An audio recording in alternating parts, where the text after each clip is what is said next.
Olá a todos e todas. Hoje temos o terceiro episódio do programa Arte e Precariedade, com a nossa convidada Rosana Paulino, artista, que nasceu e cresceu na zona norte da cidade de São Paulo. Bem, essa experiência certamente foi ah, super importante na trajetória da artista. Rosana Paulino graduou-se em Artes Plásticas na USP, onde realizou também seu doutorado após obter um grau de especialização em gravura na Inglaterra, na escola London Print Studio. Ela já expôs nos Estados Unidos, em Portugal, na França e em 2018 realizou a individual intitulada A Costura da Memória na Pinacoteca do Estado de São Paulo.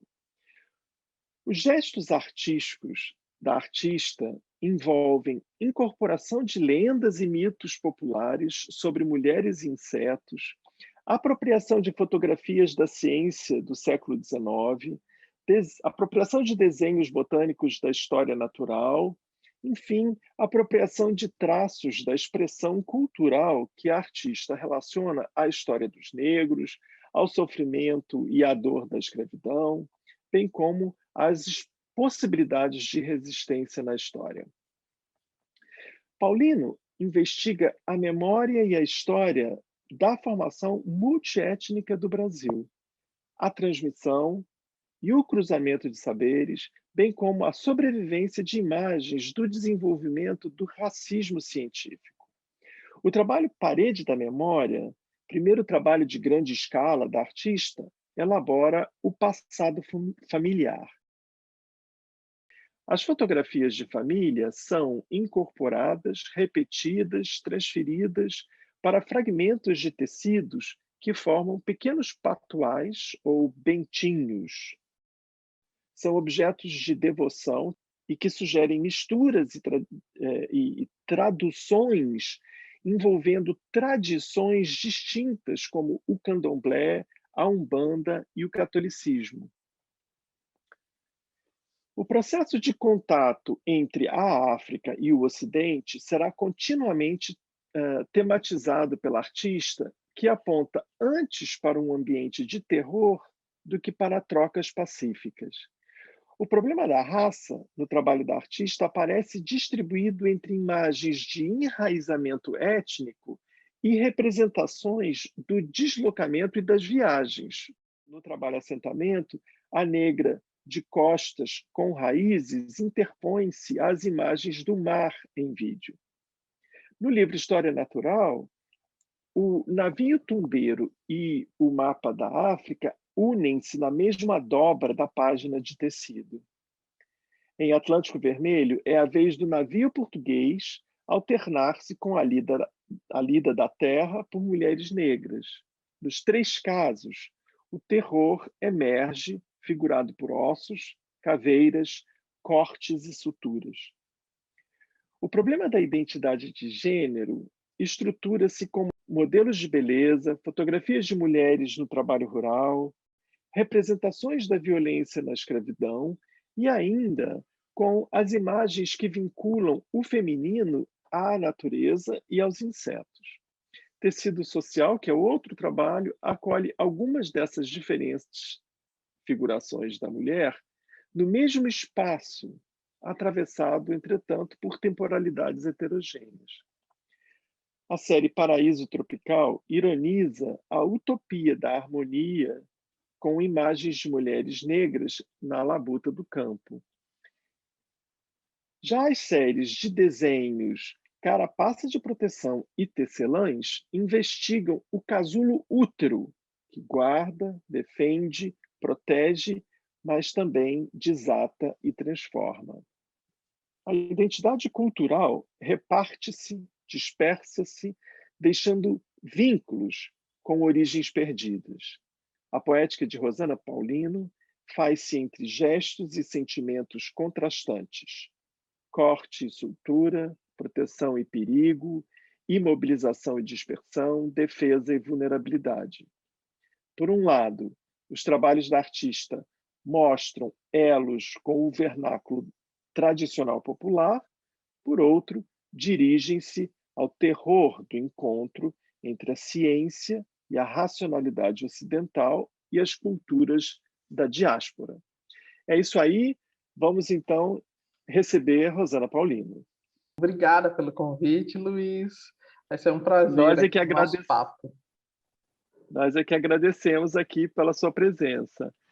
Então, Rosana, a gente vai fazer umas perguntinhas e eu vou começar com essa sobre a cultura popular tradicional das lendas e dos mitos, que aparece em certos trabalhos na relação entre mulher e inseto, as mulheres e os insetos, particularmente ali por volta dos anos 2000. Você pode falar um pouquinho para nós sobre esses Uhum. trabalhos?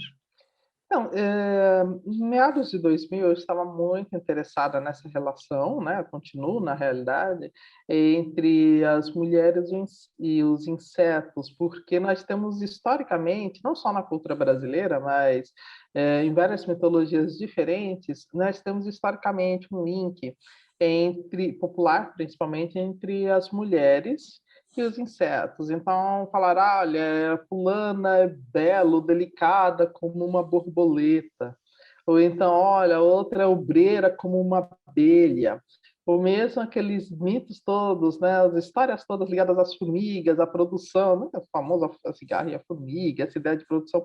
Enfim, eu estava interessada nessas questões e alguns ditos populares também, e relacionando isso ao fato de eu já estar trabalhando com costura nos meus trabalhos e da minha mãe ter sido bordadeira.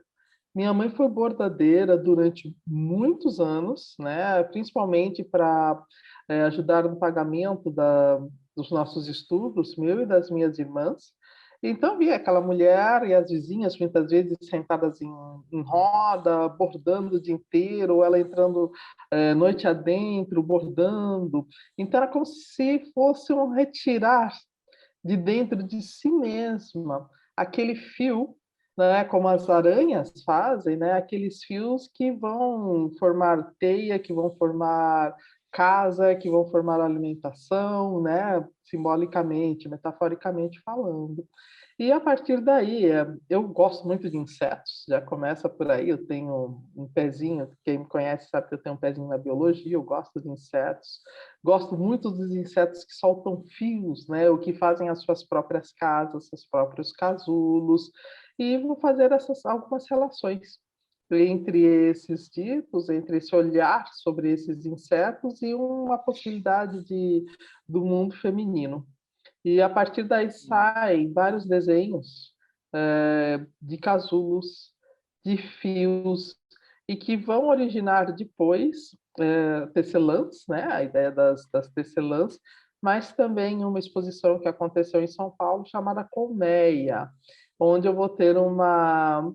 Eu vou pensar como, de fato, se fosse uma colmeia, mas uma colmeia feminina, totalmente feminina, onde aparecem esculturas em barro, né, um projeto relativamente de médio porte com esculturas, e onde aparece, por exemplo, peças como a Rainha, que ficava no centro da exposição, aparecem as Soldados, o nome é esse mesmo, as Soldados, onde eu vou pensar como esses ditos sempre vão colocar um detalhe de delicadeza, né, de como se a feminilidade tivesse que obrigatoriamente estar atrelada a esse dado, mas tem dia que a gente quer partir para a guerra mesmo, tá de mau humor, a mulher tá enfesada, tá querendo bater mesmo, né? Tem um outro lado do feminino que sempre foi muito estigmatizado, né? Esse lado da agressividade, a mulher quando é agressiva é louca ou está naqueles dias, isso na realidade é um componente humano. Isso é um componente humano, né, que foi negado durante muito tempo às mulheres. Então, nós temos as soldados, que vão lidar com esse lado mais agressivo, né? E temos também as operárias, como se tem as operárias numa colmeia, e que vão cuidar da proteção dos ovos, né? Porque quem põe mesmo a poedeira é a rainha, né? As operárias vão cuidar daquele sistema, daquela creche, vamos dizer assim. Então, entram desenhos, foi uma exposição que entrou desenhos, e entraram também essas esculturas. Mas eu vira e mexe eu volto para essas relações entre o feminino e a natureza, algumas possibilidades, né, eu vou meio de vai Eu e vem. então, vamos continuar um pouquinho ainda nesse tema, né. Na série Tecelãs, mas também nos desenhos, que tem esse título Proteção Extrema contra a Dor e o Sofrimento, as figuras femininas aparecem liberando esses fios da boca, Uhum, esses fios que você acabou de falar, da boca, dos olhos, dos seios e também do órgão sexual, né? Como que criando carapaças, às vezes no rosto, no corpo, né? Separando o corpo do exterior. Que exterior é esse? Que exterioridade é essa? É uma ameaça? uhum. É, como que tem alguma relação com essa outra relações que você faz, né, de identidade étnica, comunidade cultural, dos negros? Uhum. Olha, essa Que questão exterioridade é essa uhum. Essa da exterioridade, na proteção? realidade, ela está mais ligada a um feminino, não não tanto a questão negra, mas a como é difícil ser mulher num país como o Brasil, né. Nós temos altíssimas taxas de feminicídio. Um dado que seria de socialização, que seria de comunhão, que seria de encontro com o outro, pode, ao mesmo tempo, ser um dado mortal, né. Isso pode ser mortal para as mulheres. As mulheres negras, principalmente, elas entram nessa estatística de feminicídio de maneira muito alta, né. Enquanto o feminicídio cai entre as mulheres brancas, sobe entre as mulheres negras. Então, esse exterior é um exterior mesmo de ameaça. É um exterior onde que é uma faca de 2 gumes também, né. Então, um desenho como proteção extrema contra a dor e o sofrimento, tanto pode ser um casulo de proteção, como pode ser um casulo de isolamento. Tanto ela pode estar se sentindo protegida, mas na realidade ela está apartada do mundo. Ela pode estar perdendo elementos, né, que poderiam ser constitutivos para ela, da personalidade, da vida, do que é viver mesmo. Então, ser mulher num país como o Brasil, você está sempre no fio da navalha. Né, você está sempre algo que aparentemente é bom, é lindo, é maravilhoso, pode ser a sua morte. Agora, se privar desse, fazer um casulo de proteção, também pode ser um tiro no pé, porque você deixa de viver, né, é um risco, você deixa também, de uma certa maneira, pode aparentemente estar protegida, mas também está apartada no mundo. Então, como é essa relação, entendeu? Eu estava preocupada nessa série de desenhos, como é essa relação com o mundo e como isso pode ser perigoso.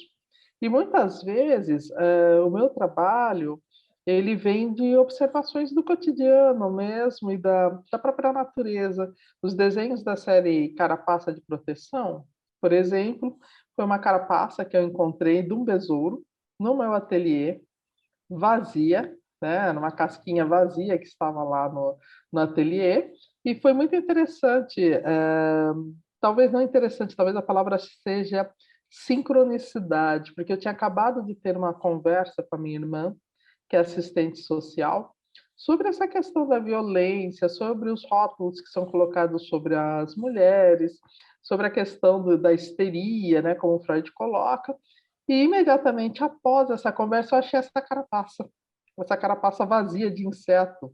E já pensei logo nessas carapaças que a gente tece, né, a priori como proteção, mas que não são, elas são uma, como eu falei, uma faca de 2 gumes, né, ela pode ser muito violenta, pode me apartar do mundo ou não.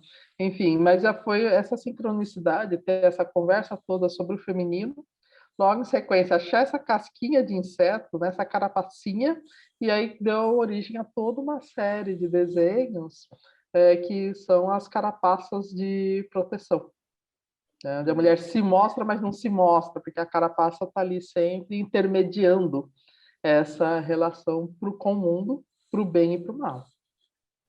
É porque essa proteção também indica essa vulnerabilidade, né, a ameaça, Nesses trabalhos, né, essa metáfora da proteção, também aparece, por exemplo, num dos desenhos de Luiz congelou carapaça para de mim. tá, congelou ainda? Está congelado? Não, voltou, Luiz, voltou. Tá, então vamos lá. Vamos lá. Então vou voltar atrás. Então, Tá? eu estava falando então, você estava falando desses trabalhos e sobre a proteção, né, essas cápsulas de proteção, e você fala que perde também o contato com o mundo, né, porque se Uhum. isola.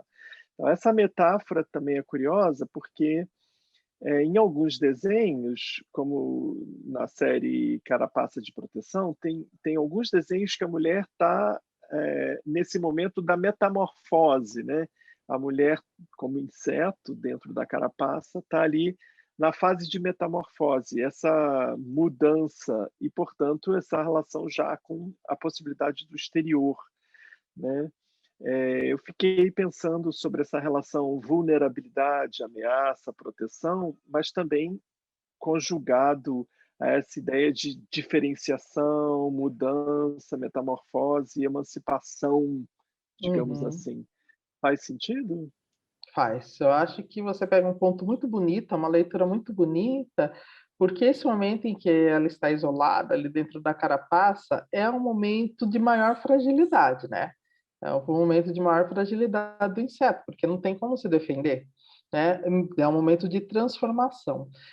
Mas ao mesmo tempo essa transformação ela é necessária se você quiser avançar, né? Se você então tem uma ligação aí, com as mudanças que a gente sofre todos os dias, né? Com o psiquismo, com a necessidade de se interiorizar para que a gente consiga crescer como ser, né? Como pessoa e avançar e dar um salto. Mas isso não é feito sem risco.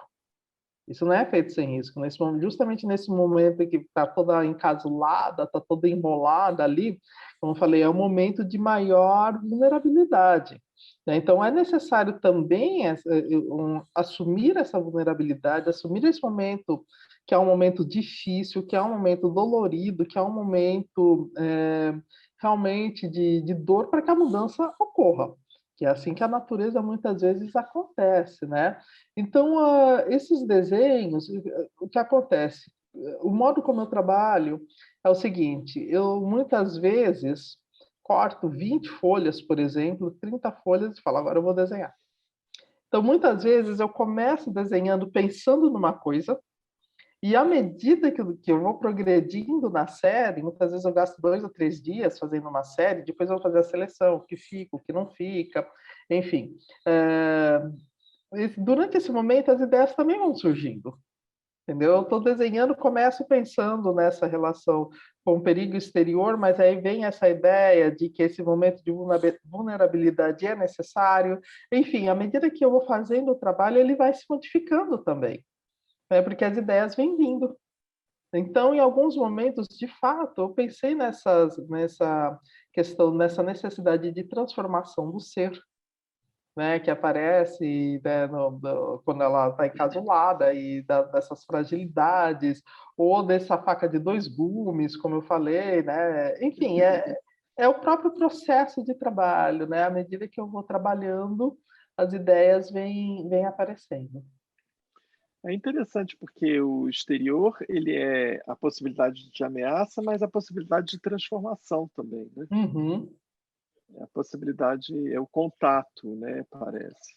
Que é a vida, né, Luiz? Quem fica Isso, encasuado não cresce. É a vida. Tem um é. momento que a gente. É um risco que todo mundo tem que correr, né? É um risco que é a maturidade. A gente cresce através do risco também. O Brasil é um país muito sui generis, nesse sentido, que talvez seja que eu conheço vários países, já morei estive em outros, morei, dei aula, enfim. Mas o Brasil parece que é um daqueles que mais tem medo, as pessoas mais têm medo da responsabilidade, justamente desse salto que é necessário, entendeu? Se encasular e falar, não, agora é comigo, né? Eu tenho que assumir as minhas responsabilidades, né? Esse período de crescimento, ele é tenso, ele é difícil, ele é sofrido, né? Eu mudo minha postura diante do mundo quando eu passo por esse processo, eu passo a ser outra, não sou mais a mesma, né?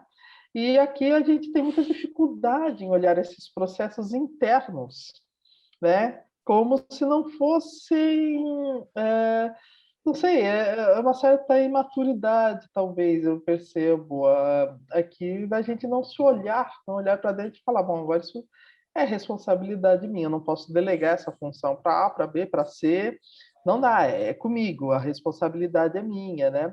Isso faz parte do crescimento do ser humano, né? Quem quer crescer tem que correr risco, não tem outra Com saída, certeza. né? Ô, Rosana, deixando um pouco essa fase dos anos 2000 e voltando um pouquinho anteriormente, aos anos 90, eu me lembro ter conversado com você em alguns momentos e você mencionar a importância dos Racionais nos anos 90 para você, que era um Uhum, momento de, digamos assim, início da sua trajetória, né? Foi quando em uhum, 90 você fez alguns dos seus trabalhos que ficaram muito conhecidos é, dos anos 90. Então, uhum. você fala de lendas e mitos que são tradicionais. Como é que essa cultura hip hop entrou no seu trabalho? Como que você vê se ela entra no seu trabalho? Alguma coisa disso entra no seu trabalho? Tem importância para você? Então, acho que não entra diretamente no trabalho, né, gente? Eu não sou uma artista que dialoga nesse sentido com a música. Agora, a importância que vai ter, não só para mim, que vai ter em São Paulo, essa questão do movimento hip hop, que marca, inclusive, toda uma produção, nascimento de geração de novos escritores, pessoal de teatro, que a gente está vendo, inclusive, agora a reverberação desse momento, é, está ligado a essa cultura hip hop e me perceber, talvez pela primeira vez, né, perceber o meu espaço é, dentro de uma produção cultural, dentro de uma produção musical. Então era muito comum, por exemplo, ouvir, né, essas músicas, ouvir principalmente os Racionais, que é quem eu gosto mais. Eu não gosto tanto assim de rap, mas os Racionais não tem como, né? Ali são brilhantes demais, né? De um brilhantismo. Então aquela poesia perceber as histórias da periferia, é lógico que com diferenças, porque eles vão falar, principalmente no começo da carreira, de um modo até machista mesmo, e depois eles vão se retratar, principalmente Mano Brown se retrata, né? Tem várias retratações em relação a essa questão da mulher dentro da música dos Racionais, mas perceber histórias que eu via no dia a dia, perceber as histórias da periferia na qual eu estava inserida. Eu sou uma mulher que foi nascida, criada na freguesia do Ó, né? Uma periferia que, nesse momento, aquelas histórias que eles contavam, que eles falavam, né, tinham muito a ver com o meu dia a dia. Então, acho que não só para mim, mas como para toda uma geração de artistas, escritoras, escritores, pensadores, esse contato direto com essa música, se ver refletido pela primeira vez numa cultura de massa, porque o samba já fazia isso, mas fazia de uma maneira diferente. O modo como eles fizeram em São Paulo impactou demais. Essa poesia direta, nua e crua, entendeu? Chega a falar, é E isso.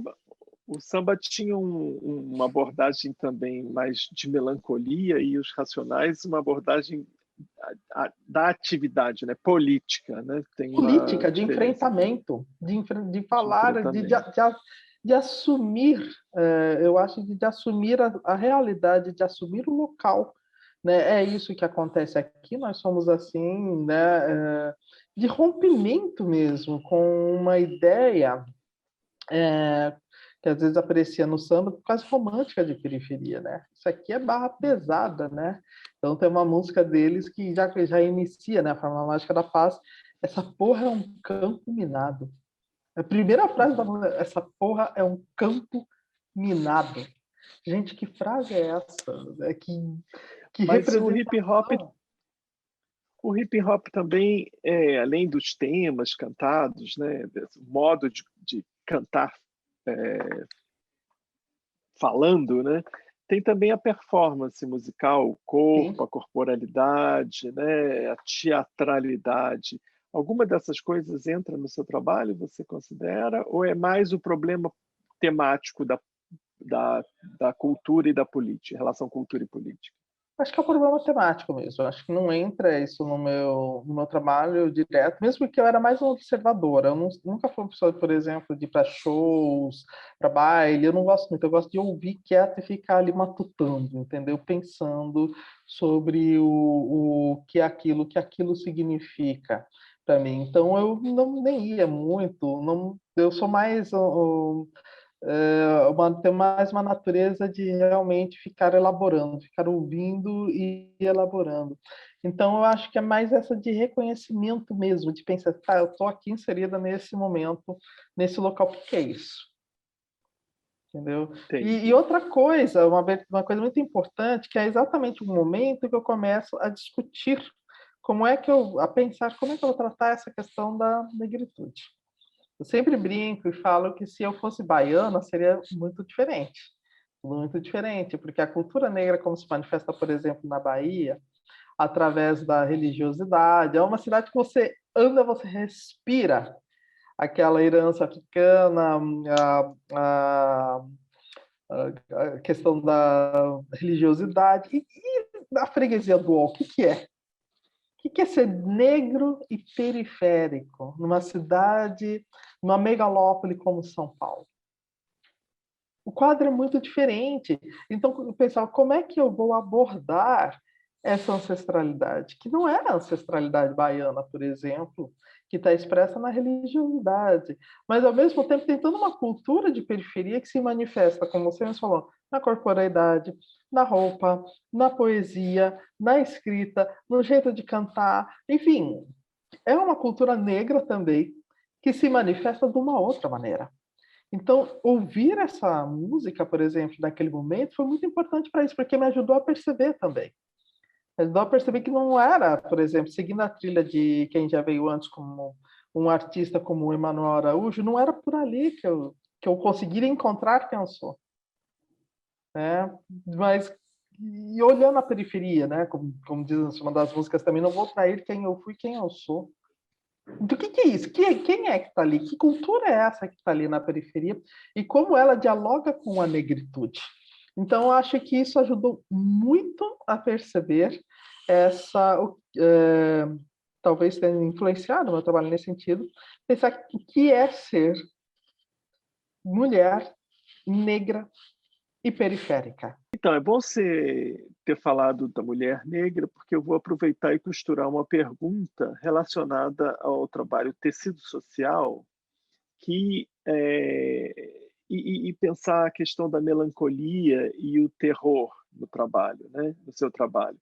Porque alguns pensadores, escritores e também cineasta, o Eisenstein mesmo, pensou essa relação da melancolia com a resistência, né? O momento do luto de um trabalhador que morre, assassinado lá, morto, enfim, numa batalha ali de resistência, e após esse luto há uma ação política de resistência, todos se revoltam.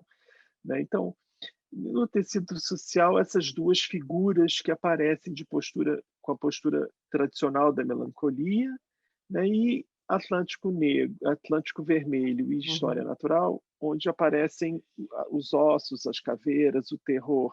Queria te perguntar qual o lugar da melancolia na sua poética, que também aparece o problema do sofrimento e da dor, né? Uhum.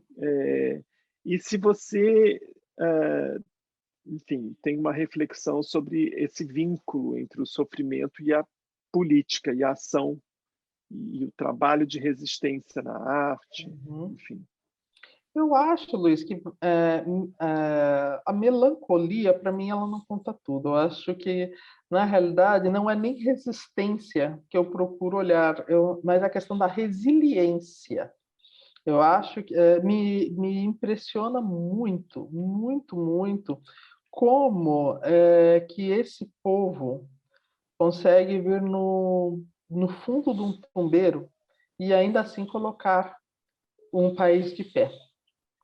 Então, cada vez mais eu tenho pensado essa questão da resiliência, mesmo quando aparece o sofrimento, quando aparecem os ossos, quando aparecem figuras que aparentemente estão numa posição melancólica, mas eu estou olhando, eu acho que um pouco além, a resiliência, né? Como é chegar e botar um país de pé diante de tantas adversidades. Isso, para mim, é uma coisa absolutamente impressionante.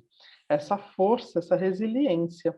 Eu acho que isso eu tenho aprofundado um pouco essas questões justamente nesse momento da pandemia, que muita gente pergunta, né? Mas como é que você está levando a pandemia? Como é que você consegue trabalhar com a pandemia ou não trabalhar com a pandemia, né? Nesse período de tempo tão difícil. E eu tenho percebido que já existem estratégias que foram utilizadas lá atrás como forma de resistência, de se manter vivo e uma resiliência enorme. Então, uma coisa que eu tenho feito muito durante a pandemia é cantar. Eu canto. Então, as pessoas falam, você consegue cantar? Canto. Canto como estratégia. Isso, os negros, seja aqui, seja nos Estados Unidos, sejam os cantos de trabalho, né, os dissungos, sejam os cantos nas colheitas de algodão que aconteceu nos Estados Unidos, isso é estratégia de sobrevivência também. Isso é resiliência. Como é que você se mantém respirando e vivo? Então, mais do que ter aquele momento, talvez, de morte, e seguido de um momento de resistência, como você coloca, eu penso numa linha que vai mantendo essa população de pé, porque eu simplesmente não consigo imaginar o que é ser sequestrado, jogado no fundo do tombeiro, se levado para um local onde você não tem a menor ideia de onde é, o que acontece, e ainda assim conseguir colocar um país de pé e cantando. Então, acho que isso é de uma força tão grande, mas tão grande, que eu prefiro me debruçar sobre essa força, talvez, do que me debruçar sobre a questão da melancolia. Então, eu tenho olhado Entendi. muito a resiliência. Hum, tá bom. É, uma outra perguntinha, enfim, os desenhos que você se apropria, né? Os desenhos botânicos do von Marcius, Uhum, que aparecem, por exemplo, nas Filhas de Eva, né? E ali nas Filhas de Eva, você tem também as fotografias que são, né, de um outro tempo, né? Pelo uhum, menos, ainda que no mesmo século, é bem mais avançado que as fotografias do Auguste uhum, Stahl, né? Então, essas relações de temporalidade aí complexa, heterogênea, ainda que no século XIX, é, você tem aí Eva, né, um tempo cristão, você tem o von Marcius, um tempo da ciência natural, você uhum. tem um tempo da história, que é o século XIX. Qual a importância da figuração do tempo para você no seu trabalho? Uhum. Eu penso num link, quase que num tempo contínuo, né? Nós somos o que somos por causa do 19, né? Eu acho que o 19 marcou demais a sociedade brasileira. E sem entender o que aconteceu lá atrás, eu vejo isso quase como uma linha contínua, no sentido de sem entender como é que a ciência eh, tirou a humanidade desses corpos, né? Como é que foi esse saque que foi feito aqui nessa terra, né? O Brasil, para mim, ele sempre foi visto como um enorme armazém, onde as elites, sejam daqui ou sejam de fora, entram para saquear gente, flora e fauna. Sem eu entender como é que isso se constituiu, eu não entendo como é que uma pessoa sai para um batizado num domingo de manhã e toma 80 tiros e o país não para. Então eu faço quase, eu leio quase como se fosse, como se estivéssemos presos naquele tempo.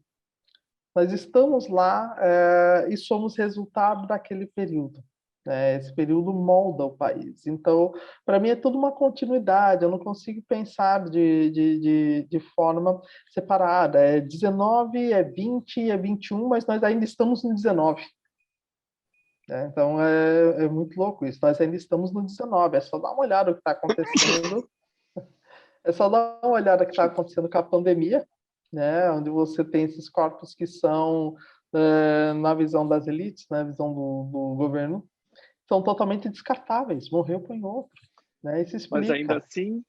ainda assim você fala, a partir da pandemia, a partir desses, 80 tiros que aconteceram agora, portanto, é a partir de um presente que o passado te interessa. Sim, é um passado que vai explicar as escolhas que são feitas agora, né, só esse passado, aliás, que ele foi muito pouco discutido, eu acho, no Brasil, ele foi meio que varrido para debaixo do tapete sobre muitos aspectos, né? E esse varrer para debaixo do tapete faz com que a gente não pense sobre isso, não se debruce sobre isso, só que os efeitos estão aí, eles estão à toa, esse passado não morreu, entendeu? Esse passado não morreu, ele está aqui o tempo todo, ele está vivo, ele está aqui o tempo todo, gritando na nossa cara. Então, eu acho que é isso que me interessa, né? Entender esse presente, né? Mas olhando para como é que esse presente foi formado lá atrás. Não é uma coisa, Deus passou de mau humor em cima dessa terra um dia e falou: serás assim, as coisas aí serão dessa maneira. Não, isso é construído.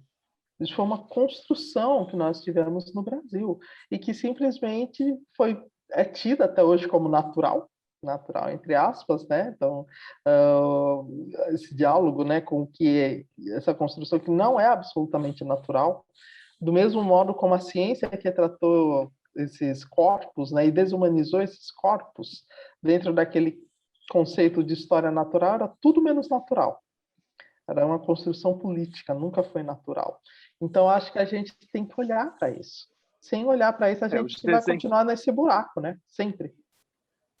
os desenhos botânicos que aparecem assim inocentes, né? Hum, Junto das fotografias do Augustus Tal, tornam isso tudo, digamos assim, uma tensão aí, né? sim.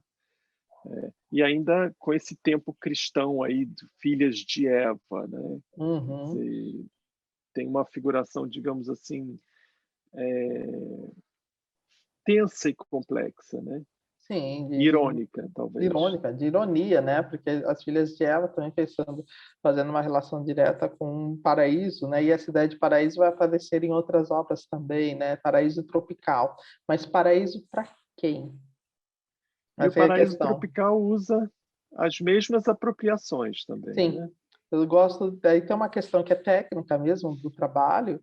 Eu, como artista, gosto de usar a imagem em diferentes mídias, em diferentes momentos, para ver até onde essa imagem aguenta. É como se eu esticasse ao máximo essa imagem, essas ideias e conceitos, para realmente testar, para ver até onde isso aguenta. Então, tem, obviamente, como a área que eu escolhi é a área das visuais, da produção visual, eu tenho um dado que é um dado técnico, né? E eu tenho um dado que é um dado de ideias e de conceitos que eu quero discutir, né? E os dois têm que estar ali, entrelaçados, né? Técnica, conceito, tem que estar ali entrelaçado. Então, eu gosto de esticar ao máximo, né, essas possibilidades de imagem, justamente para ver até onde aguenta. Então, por isso é muito comum, por exemplo, eu fazer isso num papel, depois eu levar isso para um tecido, depois virar uma instalação, para ver realmente até onde isso aguenta, esticar ao máximo essas possibilidades. Então, falando ainda da negra que aparece, dos negros, né, que aparecem, no caso, a negra particularmente do Stahl, que aparece Uhum. em assentamento, né? você dá a ela raízes, sim. né? E o trabalho é feito com cortes e costuras ou suturas, né? Uhum, Mal efetuadas, né? No Atlântico Vermelho e na história natural, também, por outro lado, na verdade, no assentamento já aparece o mar, né? uhum, Mas nesses outros trabalhos aparece o navio tumbeiro, a nau portuguesa, o mapa da África. Então, há figuras de enraizamento e figuras de dispersão da diáspora, enfim. Queria te perguntar como que você relaciona se essas duas figuras estão relacionadas ao problema da identidade, digamos, né, dos uhum, negros, das mulheres, enfim, no caso os negros, né? uhum. Acho que essa figura do stalker, ela vai aparecer tanto, né, principalmente no assentamento, onde tem a costura. O que eu estou procurando ali são 2 coisas. A primeira é tratar de uma humanização dessa história, porque eu não estava interessado em números. Nós sabemos o contingente, mais ou menos, de quantos negros e negras vieram da África sequestrados para o Brasil, né? Então nós temos números, mas não era isso que eu queria. Eu estava interessada no trauma. Então, o que é você estar entre os seus, né, ali com a sua língua, com a sua cultura, com seus amores, ser sequestrada, jogada num navio, né, e ter que se refazer num outro mundo completamente diverso do seu, onde você não fala a língua e ainda é explorado. Não existe a possibilidade de um refazimento completo ali, porque nós temos uma questão que é um trauma. Isso gera um trauma absolutamente gigantesco. Então, só que ao mesmo tempo, essas pessoas, ou elas não tinham muita escolha, ou se refaz ou morre, né? Então, eu fico muito interessada, né, nessas figuras, né, nesse refazimento e no modo de expressar essa ideia de trauma. Então, a costura aí ela entra quando a gente olha essas, aliás, não são costuras, eu chamo de suturas nesse caso, e quando a gente olha as figuras, a gente vê que a imagem não fecha, né? Ela não fecha totalmente, ela está sempre um pouco deslocada. Então, foi a maneira que eu encontrei de pensar esse deslocamento, de pensar esse trauma mesmo, né? Essa falta de possibilidades, né? Ou se refaz ou morre. Não tinha outra opção. Mas, ao mesmo tempo, né, principalmente no caso da mulher com as raízes, né, ao mesmo tempo, apesar de tudo, ainda conseguiram plantar as raízes de uma cultura, né, que é fortemente marcada pela questão negra, como é a cultura brasileira, né? Nós somos uma cultura fortemente marcada. Pode-se não reconhecer, mas não tem como fugir. A cultura está aí, está feita e ela é fortemente marcada pela questão negra, né? Com certeza, com certeza. Música, comida, né? A gente sabe muito É uma bem. cultura negra, né? Por mais que o É, Brasil, que as elites queiram se identificar com a Europa, isso, aliás, é que faz a nossa ruína, né? A nossa ruína é feita porque nós não nos olhamos, nós não nos aceitamos, eu, né, falo como coletividade, nós não nos olhamos e nós não aceitamos como nós somos. Nós jogamos diariamente no lixo aquilo que nós teríamos para oferecer ao mundo e nos contentamos, na maioria das vezes, em sermos uma cópia muito mal feita do norte. Uma cópia muito mal feita do norte. Nós jogamos toda uma potencialidade no lixo todos os dias, e olha o buraco onde nós nos metemos. é. Bom, Rosana, a gente vai fechando, porque o nosso tempo é curto, mas eu queria que você falasse um pouquinho da pesquisa do nosso projeto para a exposição de novembro, sem dar spoilers, e é uma pergunta que eu tenho feito para todos os artistas, como que você está pensando esse problema da gente, que é a precariedade, né? Uhum. Eu tenho pensado muito, Luiz, na questão da precariedade, no modo, na realidade, como nós tratamos a natureza de maneira muito precária, voltando a essa questão de nós não nos reconhecermos como nós somos. Apesar do projeto inicialmente ter colocado a questão do uso das fotografias do Arquivo Nacional, mas a partir da primeira vez que eu cruzei o Campo de Santana e vi aquelas cutias ali, eu não consegui fugir disso. Eu não consegui fugir da ideia de que nós simplesmente importamos as coisas e que a cutia que eu via no Campo de Santana que me deixou alucinado. Eu olhava aquele bicho passando para lá e falava, gente, tem um bicho ali, tem um bicho ali. E o pessoal assim, não, elas estão sempre estiveram aí, normal. Eu falei, mas o bicho ali tá passando, tá passeando. Ah, mas deixa elas são daí. A partir daí eu comecei a pensar que o que estava precário, o que estava errado, não era a cutia, ela está no ambiente dela. É um animal que ela vem e atravessa toda a América, desde o sul da América do Norte, e vai quase até a Patagônia. Ela está inserida nesse bioma, ela está no local dela. O que estava errado era a ideia do jardim francês, né? E a cutia, que é colocada ali como um animal meio exótico, na realidade ela está no lugar dela. O errado é a ideia, essa importação cultural que nós fazemos o tempo todo. A partir daí, eu comecei a pensar nessa precariedade, dessa sociedade precária, que assume padrões que não são seus e, na idade de se conformar a esses padrões, se nega constantemente. Se nega, empurra para longe das vistas, como o Rio de Janeiro empurrou a população negra para longe do centro da cidade, como empurrou a sua própria natureza, em diversos sentidos, né, para longe, para se tornar uma cópia muito precária, muito mal feita do que é uma cultura que não é a nossa, que é a cultura do norte. E, novamente, aquela ideia de que nós jogamos no lixo todos os dias que nós somos. É essa precariedade de conceitos, essa precariedade de não conseguir formular a partir de quem se é, que colocou essas ideias, né, na nossa cabeça, e que ainda hoje acha que é vantagem você acabar com a sua natureza original e que se pode ser uma potência plantando soja e banana, entendeu? Isso é absurdo, gente.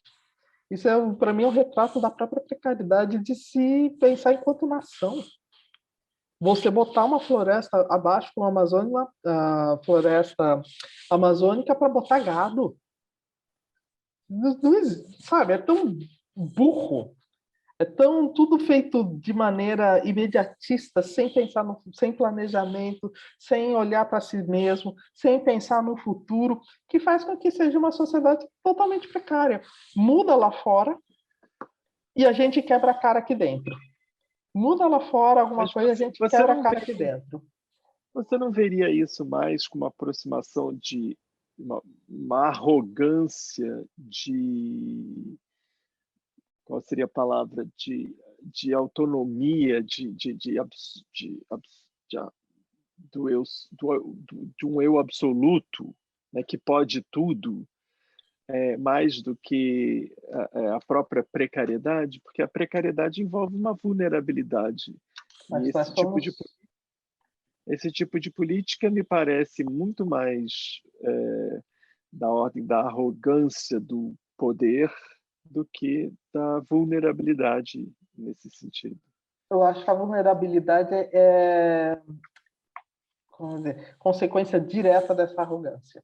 Entendeu? Nós somos um país totalmente vulnerável a todas as ondas externas, inclusive, né? E, como eu falei, muda a política externa, o país quebra. Entendeu? Isso faz com que você tenha uma elite que não se enxergue, que não se veja, e uma massa tremenda de vulneráveis. Então é só você andar, você anda aqui no centro da cidade, eu estava vendo imagens do centro da cidade de São Paulo, a quantidade de miseráveis que tá nas ruas, né? As pessoas estão perdendo emprego, as pessoas estão sem ter o que comer, estão saindo para a rua. Você cria uma massa de vulneráveis, perdão, absolutamente enorme, justamente por conta de você não se olhar dessas. Bom, o Brasil não sei nem se pode dizer que a gente pode dizer que tem uma elite. Eu acho que o Brasil tem gente endinheirada, né? A Mas gente essa não. elite, talvez ela seja muito mais, tenha muito mais uma fantasia de onipotência de Claro, que reconhecimento da vulnerabilidade, que também claro. deveria ser, né? Também Claro, Luiz, essa elite reconhecido. não se enxerga como brasileira, na realidade.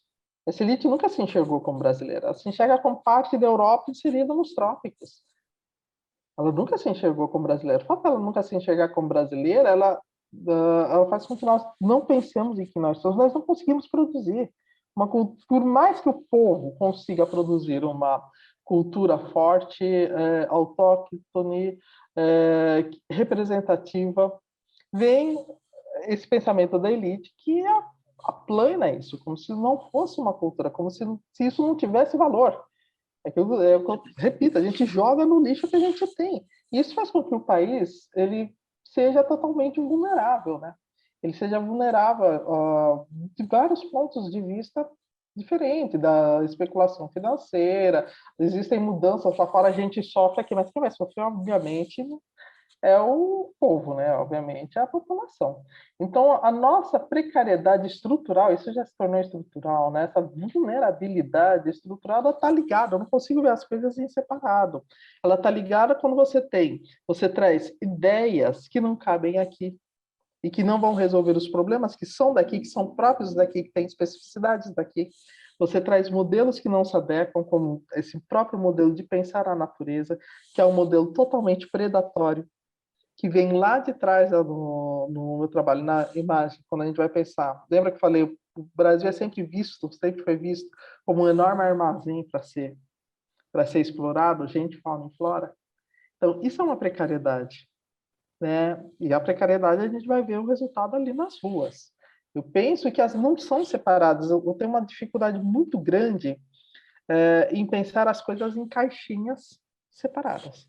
Para mim está tudo assim, ó, tá tudo interligado. Então acho que por isso eu fiquei tão fascinada quando eu vi as cutias ali no parque, né, que são talvez elementos mais vulneráveis. E teve uma conversa, inclusive, com o Ailton Krenak. Eu contei essa minha experiência das cutias. Ele falou: as cutias somos nós. As cutias somos nós, na realidade, né? Nós somos colocados ali como elementos dispensáveis, um verniz exótico, mas na realidade está ali, vulnerável para ser explorado das mais diversas maneiras. Então eu gosto muito dessa metáfora, nunca consegui, depois que eu cruzei o Campo de Santana, a minha vida mudou. Eu não consigo pensar em precariedade sem pensar numa precariedade estrutural que vem do modo das escolhas que foram feitas para esse país e que nos torna totalmente vulneráveis. Então, para mim, uma coisa é encadeada à outra. Não tem como você pensar uma solução para esse país se a gente não se aprofundar numa possibilidade diferente de olhar e pensar o país. Seremos sempre vulneráveis, seremos sempre precários. Bom, Rosana, a gente vai fechar. Queria te agradecer muito pela fala, pela presença aqui no programa. E, bom, em breve a gente vai colocar no YouTube, tá Ótimo. bom? Me avise para eu botar nas minhas redes. Tá bom. Um grande beijo e super obrigado. Beijo, eu que agradeço.